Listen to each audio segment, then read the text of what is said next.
Tonight, a critical finger is being pointed at the Missouri governor's office for not reviewing clemency petitions. There are 3,600 requests just sitting around. Advocates are now calling it the clemency backlog. Inmates and families wait and wait and wait, hoping for release, but they never get an answer. Here's KCTV5 investigative reporter Angie Racono.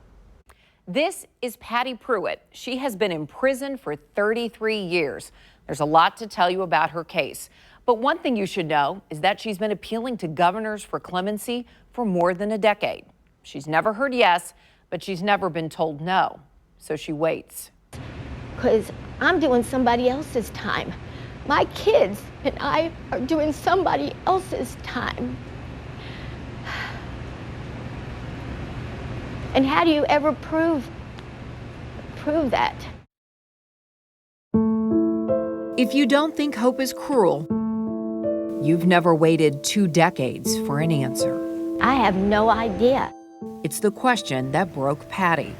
But I guess I'm doing this for that little bit of hope that maybe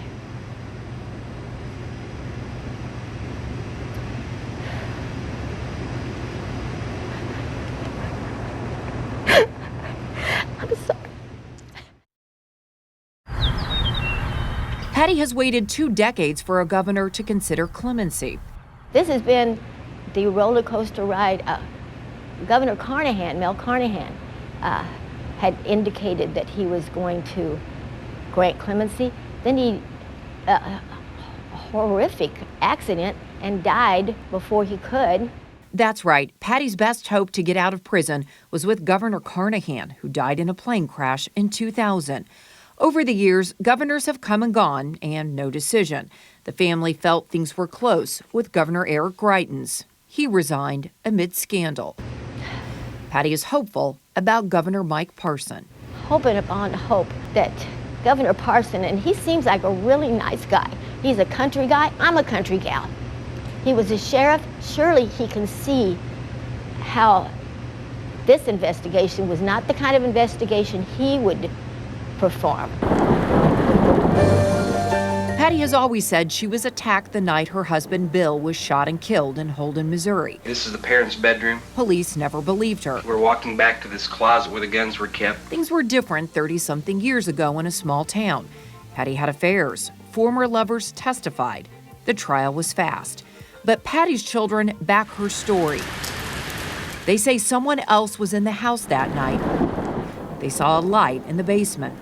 The dogs were missing. They would later be found dead. It's like a horror movie. Patty's oldest daughter, Jane, was a teenager when her father was murdered. She says she knows her mother is telling the truth. She was attacked. And I saw her legs, her thighs, her hips.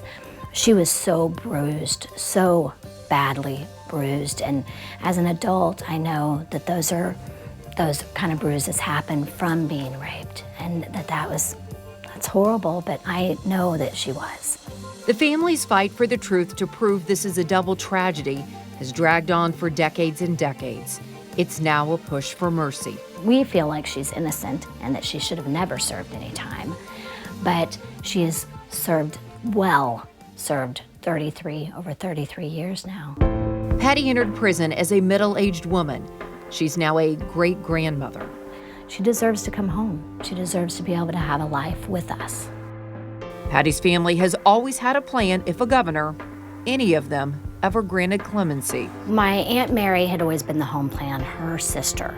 The plan changed when Patty's sister Mary died. She'll now live with Jane. Furniture and hope have been handed down. Mom's room. Mom's room. Yeah. Patty has been in prison so long, she has lost both parents, both siblings, and a child. They need their grandma. They're doing time with me. If I were alone, it would be a whole other thing, but I am not alone. Maybe you care, maybe you don't. Patty and her supporters know this isn't an issue many will rally around, so they hope you care about cost. After all, it's your tax dollars. Prisons are expensive. It's $60 a day or $21,900 a year, and all of those years add up. In Patty's case, the price tag tops $700,000. Is it worth it to keep her in prison? And she's alive. She could be with us. It's different than missing someone who's passed away that you wish was still with you. It's someone that's alive and loves you and wants to be with you. So there's always just this little bittersweetness, always. And I guarantee the governor, he would be so proud of me. I would be the best commuted person who ever lived. Patty Prewitt has pretty much given up on trying to prove she's innocent. Clemency is her last hope. In May, the U.S. Court of Appeals denied her right to test the old items from the crime scene. There's the gun, and right here are her pajamas. Now, Patty and her supporters said it could possibly have revealed who the real killer was, who also attacked Patty. To learn more about Patty Prewitt's case, just open your KCTV5 News app. Angie Racono, KCTV5 News.